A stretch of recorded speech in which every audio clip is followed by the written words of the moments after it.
Subscribe करें national बस और साथ ही दबाएं बेल आइकन। और जब ये सिम्टम्स आते हैं तो लगभग एवरेज 2 साल की एज पेशेंट की रह जाती है। अल्टीमेटली ये इतने ज़िंदगी से तंग आ चुके थे कि डॉक्टर साहब इसके सिम्टम्स क्या हैं? और जब ये ज़्यादा बढ़ जाता है तो हार्ट फेलियर होता है। कोरोना से हार्ट के ऊपर कोई इम्पैक्ट पड़ रहा है कि नहीं पड़ रहा? कि जो पेशेंट मौत की दुआ मांग रहा होता है वो immediately normal high quality life जो है उस पर लीड करता है। सभी दर्शकों का स्वागत है। हमारे साथ डॉक्टर जायसवाल हैं, फोर्टिस के कार्डियोलॉजी डिपार्टमेंट के हेड हैं, बहुत सीनियर डॉक्टर हैं और नॉर्थ इंडिया में one of the leading name है इनका। इन्होंने एक सर्जरी की है, उस सर्जरी के बारे में बात करते हैं इनसे कि वो सर्जरी इन्होंने हार्ट की जो वॉल्व लगाया है बगैर कट लगाया, अदरवाइज इससे पहले कट लगा के वो सर्जरी होती थी। तो अभी डॉक्टर साहब से बात करते हैं। इस कंडीशन को एओर्टिक स्टेनोसिस कहते हैं। एओर्टिक स्टेनोसिस का मतलब है कि जो एओर्टिक वेल्व है वो टाइट है, बंद है, वो पूरा खुलता नहीं है। एओर्टिक वेल्व क्या होता है? वो वेल्व होता है, हार्ट का काम है ब्लड पंप करना सारे सर्कुलेशन में। तो इस हार्ट को जो मेन लाइन से एओर्टा जिसको कहते हैं, जिससे सारी नाड़ियाँ सारी बॉडी को सप्लाई करती हैं इंक्लूडिंग हार्ट इटसेल्फ, उसके जो जंक्शन पे वेल्व है वो वन वे वेल्व होता है। जब हार्ट पंप करता है तो ब्लड आगे जाता है और बाद में ये बंद हो जाता है ताकि पीछे वापस हार्ट में ना आए। टाइम के साथ कैल्शियम जमने से, एज के साथ जो 80 साल से ऊपर के बुज़ुर्ग हैं उनमें लगभग 10% लोगों में ये बहुत टाइट बंद होता है। उसका क्या नुकसान होता है कि जब हार्ट पंप करता है तो ब्लड जो है वो सर्कुलेशन में प्रॉपर नहीं जा पाता, पहला नुकसान। दूसरा ये होता है कि हार्ट पे उसका प्रेशर पड़ता रहता है, उसकी एनलार्जमेंट और थिकनिंग होती रहती है और फिर भी वो नहीं हैंडल कर पाता तो पीछे लंग्स में पानी इकट्ठा होने से उनको सांस की दिक्कत होती है, जो पहले सिर्फ चलने में होती है बाद में बैठे बैठे होती है। और उसके बाद वो इतनी ज़्यादा बढ़ जाती है कि मिडनाइट पेशेंट जो है खांसी से, सांस से, एक्यूट डिस्निया से, स्वेटिंग के साथ घबरा के उठ जाता है और उनकी लाइफ वर्चुअली हेल हो जाती है। और जब ये सिम्टम्स आते हैं तो लगभग एवरेज 2 साल की एज पेशेंट की रह जाती है। तो इसका कारण जो है वो ये होता है कि वेल्व में कैल्शियम जम गया, वो खुल नहीं रहा प्रॉपरली और ब्लड उससे जो है बॉडी में सर्कुलेट नहीं हो रहा। अब इसका हल 2 होते हैं। एक तो होता है कि पूरा ओपन हार्ट सर्जरी करो, यहाँ से काट के वेल्व को हम चेंज कर दें। तो ये जो रिलेटिवली पुराना तरीका है ये एल्डरली लोगों में बड़ा हाई रिस्क माना जाता है। जैसे आपने आम सुना होगा कि 85 साल से ऊपर जो लोग हैं उनमें बाईपास सर्जरी नहीं की जाती क्योंकि उनका जो है स्ट्रोक का और बाकी रिस्क बहुत ज़्यादा होता है। इसलिए इन केसेस में अब ये जो लेटेस्ट टेक्नोलॉजी है ये लगभग काम शुरू हुआ था 2002-2003 में। 2004 में पहली बार फ्रांस में गया था। एलन क्रिवियर जो इसके फादर ऑफ टेवर कहा जाता है, उन्होंने काम शुरू किया था। उसमें मैं 15 दिन उनके पास लगा के आया था। पर उस समय की और अब की टेक्निक्स में ज़मीन आसमान का फ़र्क पड़ गया है। अब ये इतना रिफाइंड हो गया है टेक्नोलॉजी, क्योंकि ये हाई रिस्क केसेस के लिए बनी है। तो इसलिए इसको धीरे धीरे ओवर पीरियड ऑफ टाइम जो है टेक्नोलॉजी इतनी रिफाइन हो चुकी है कि जैसे हम आम नाड़ी में जाके स्टेंट डालते हैं, सिंपल उसी तरीके से हम जाके वेल्व फिक्स कर देते हैं और ऑन टेबल ये इमीडिएटली जो है वेल्व फंक्शनल हो जाता है। कोई एनेस्थीसिया नहीं होता इसमें, कोई कट नहीं होता, कोई स्टिच नहीं होता। और यही रीज़न है कि विद इन 48 आवर्स जो है हम पेशेंट को इनको भेज देते हैं वापस घर। और ये आज जो मैंने केस किया है ये लगभग 6 साल से ये पेशेंट जो है ये सफ़र कर रहा था। 3 साल पहले इनका ट्राई किया गया था दिल्ली में, तो उस समय इनका जो है प्रॉपर वेल्व का साइज़ वगैरह फिट नहीं हो पाया था, इसलिए इनको डिक्लाइन कर दिया गया था। इवन वेल्व सर्जरी भी जो हमने करी है अभी दूरबीन के रास्ते।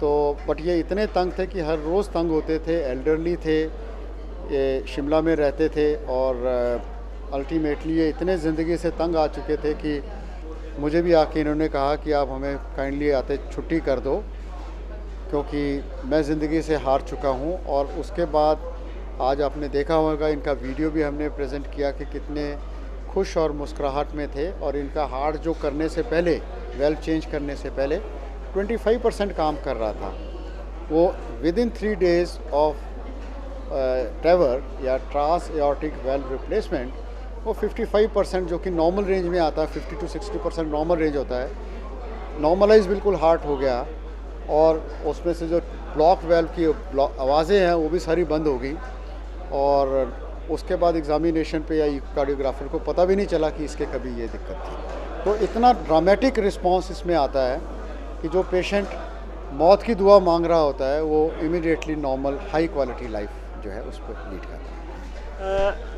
डॉक्टर साहब, इसके सिम्टम्स क्या हैं? मतलब बंदे को पता कैसे लगे, पेशेंट को, कि ये उसको प्रॉब्लम शुरू हो गई है? और वो क्योंकि आप बहुत अच्छी तरह जानते हैं कि जो 2 टायर सिटी में या 3 टायर सिटी में वहाँ ये फैसिलिटीज़ अवेलेबल नहीं है और ना ही वहाँ पे इतने कॉम्पिटेंट डॉक्टर्स हैं, ठीक है, जो एकदम इन सिम्टम्स को पकड़ पाएँ। तो आप हमारे दर्शकों को ये बताएं कि सिम्टम्स क्या हैं इसके, और ताकि वो अपना ध्यान रख सके और इमीडिएटली वो जो सीनियर सर्जन है या सीनियर डॉक्टर है उसकी सलाह ले सके। इसके अर्ली सिम्टम्स जो होते हैं वो हैं कि जब आप चलेंगे तो आपको सांस चढ़ेगा, जिसे हम डिस्निया ऑन एक्सर्शन कहते हैं। पहले ये चढ़ाई वगैरह में चढ़ेगा या आप सीढ़ियाँ चढ़ रहे हैं उस समय लगेगा, उसके बाद धीरे धीरे प्लेन में भी होना शुरू हो जाएगा। सिमिलरली जब आप एक्सर्ट करेंगे तो कई बार लोगों को चेस्ट में हैवीनेस, टाइटनेस, प्रेशर फीलिंग या पेन होती है, रुकेंगे ठीक हो जाएगा।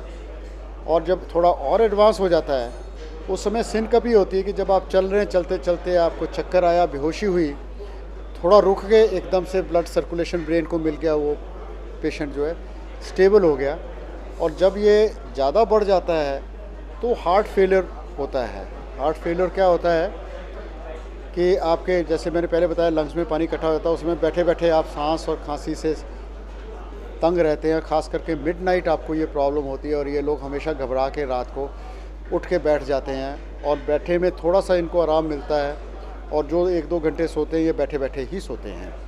पर इसमें ये बड़ा इम्पॉर्टेंट है कि मेजॉरिटी पेशेंट्स को अर्ली स्टेजेस में कोई भी सिम्टम नहीं होता और जब पहला सिम्टम आता है उस समय एवरेज लाइफ जो है वो 3 से 5 साल मानी जाती है। और जब बैठे बैठे सिम्टम आने शुरू होते हैं तो एवरेज लाइफ 2 साल सिर्फ बची होती है पेशेंट की। तो जब भी ये सिम्टम आए तो इसको इम्पॉर्टेंस दें, अपने डॉक्टर को दिखाएं और एक सिंपल टेस्ट, इको टेस्ट से 100% क्लियर हो जाता है कि वेल्व बंद है कि नहीं है। और अगर उसमें दिक्कत ज़्यादा है तो अगर हम इमीडिएटली हेल्प ले लेते हैं हार्ट के डैमेज होने से पहले, तो वेल्व चेंज होने के बाद नॉर्मल जैसी क्वालिटी ऑफ लाइफ हो जाती है। डॉक्टर साहब, आजकल कोरोना फैला हुआ है बहुत ज़्यादा, तो मेरा सवाल आपसे ये है कि कोरोना से हार्ट के ऊपर कोई इम्पैक्ट पड़ रहा है कि नहीं पड़ रहा, क्योंकि सेकंड वेव आई है, इसका क्या इम्पैक्ट्स हैं हार्ट के ऊपर? और हमारे दर्शकों को ये बताएं कि जो वेव है ये, इससे कैसे बचा जा सकता है, कैसे वो अपने आप को बचा के रख सकते हैं, क्योंकि इसके जो स्ट्रेन इंडिया में आया है वो काफ़ी डिफरेंट है जो इंटरनेशनली चल रहा है। ऐसा है कि एक तो पहले हम सबको पता होना चाहिए, ये क्लियर होनी चाहिए बात कि कोरोना का जब बॉडी में इन्फ्लेमेशन होता है, सूजन होती है, तो लंग्स के बाद सेकंड कॉमनेस्ट ऑर्गन जो इन्वॉल्व होता है वो हार्ट होता है और ये हार्ट अटैक को ट्रिगर करता है। इसलिए जो हार्ट के पेशेंट्स हैं उन्हें ख़ास करके इन दिनों में विजिलेंट रहना है कि अपनी मेडिसिन्स जो हैं वो बिल्कुल टाइम पे लें, एक डोज भी मिस ना करें, अपने पास एक्स्ट्रा स्टॉक रखें ताकि कल को कोई कर्फ्यू लग जाता है, कोई लॉकडाउन होता है तो ये ना हो कि वो दवाई ख़रीद नहीं पाए, केमिस्ट अवेलेबल नहीं था, तो एक्स्ट्रा स्टॉक जो है उसको अपने पास अवेलेबल रखें। घर में सभी लोगों को बीपी ऑपरेटर्स और ग्लूकोमीटर रखना, जो डायबिटिक है वो रोज़ अपनी शुगर चेक करें, उसको आउट ऑफ कंट्रोल ना होने दें कि उससे भी हार्ट अटैक ट्रिगर होगा। ब्लड प्रेशर कंट्रोल में रखें, स्मोकिंग वगैरह अवॉइड करें। एक बड़ी कॉमन चीज़ जो पाई गई है कोरोना के टाइम पे, क्योंकि बाहर निकलना कम था लोगों का, तो एक्टिविटी लेवल कम हो गई और घर बैठे बैठे खाने के कारण जो है शुगर, ब्लड प्रेशर बढ़ना शुरू हो गया, ओवरवेट हो गए और वो एक प्रेसिपिटेटिंग कॉज बन गया कि कोरोना जब हुआ तो एकदम से अटैक हुआ। तो अपने वेट को चेक में रखें और अगर आप बाहर नहीं भी जा सकते लॉकडाउन या किसी कारण, तो जहाँ पे भी आप घर के अंदर जो भी एक्सरसाइज कर सकते हैं, चाहे साइकिलिंग है या ट्रेडमिल है घर पे, या और नहीं तो आप घर के अंदर लॉन में अपना तेज़ सैर करके अपनी एक्टिविटी लेवल रखें और डाइट पे ख़ास ख्याल रखें। कोरोना सेलिब्रेशन नहीं है कि हमें ज़्यादा खाना है, कोरोना एक भयंकर बीमारी है जिसने सारे वर्ल्ड को घुटनों पे ला दिया है। और जहाँ तक ये नए स्ट्रेन की बात है, हर वायरसेस का एक करैक्टर है कि ये थोड़ी देर में अपना करैक्टर चेंज कर लेते हैं, जैसे कि नया स्ट्रेन कहते हैं। क्यों? क्योंकि जितने हम इसका हल ढूंढते हैं, इसका वैक्सीन ढूंढते हैं, ये अपना जो है ये स्ट्रेन चेंज कर लेता है। बट इसका भी हल होगा जो पेशेंट्स के लेवल पे है। इसके अलावा सिर्फ वो जो है अपना कोरोना के लिए जो है वो फेवरेबल बिहेवियर है, जैसे कि हमेशा मास्क लगा के रखना, अपना सोशल डिस्टेंसिंग का पालन करना और अननेसेसरली बाहर ना जाना, क्राउडेड प्लेसेस पे जाना बिल्कुल अवॉइड करना। इसके अलावा जो है वो अर्ली डिटेक्शन, और जैसे ये अर्ली डिटेक्ट हो इमीडिएटली हेल्प लें।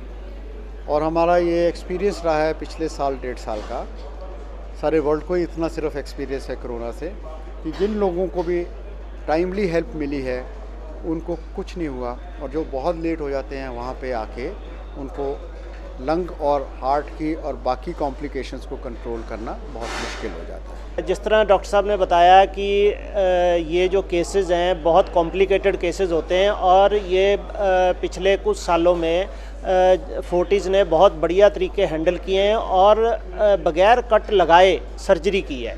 तो ये जो टेक्नोलॉजी है ये पेशेंट्स के लिए भी एडवांटेज है, हॉस्पिटल के लिए भी है कि एक तो सेफ्टी रहती है पेशेंट की, पेशेंट जल्दी हॉस्पिटल से चला जाता है, और डॉक्टर्स को भी सेफ़ रहता है कि ज़्यादा कॉम्प्लिकेशंस होने के चांस कम रहते हैं।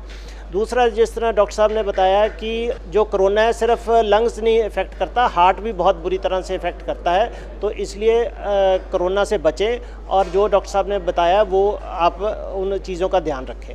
सब दर्शकों का बहुत बहुत धन्यवाद हमारे साथ जुड़ने का।